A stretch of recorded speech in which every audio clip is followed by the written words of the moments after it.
Igor Arrieta, zorionak, etapa bikaina egin dezu.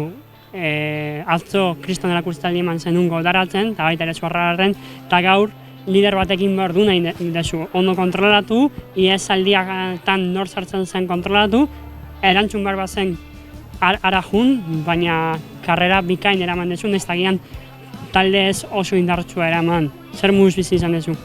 Bai, egia esan, hasieratik generalan hor aurrean zeudenak ataketan taula hasi dira, baina bueno, kontrolatzen saiatu naiz, eta hori bukaeran ja taldea nahiko kontrolatu eta zehola eta ja, pixka lasaiago joan da lasterketa ez.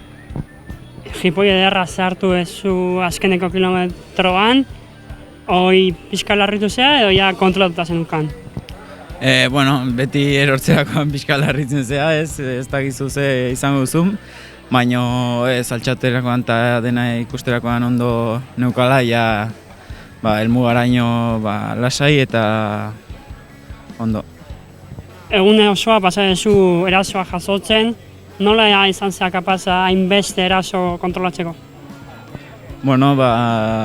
Azkenean liderra daukazunean ez duzu beste egoerarik eta hori, hola saiatzen eta azkenean lortu dugu. Eskerrik asko da zorionak. Bai, zurei.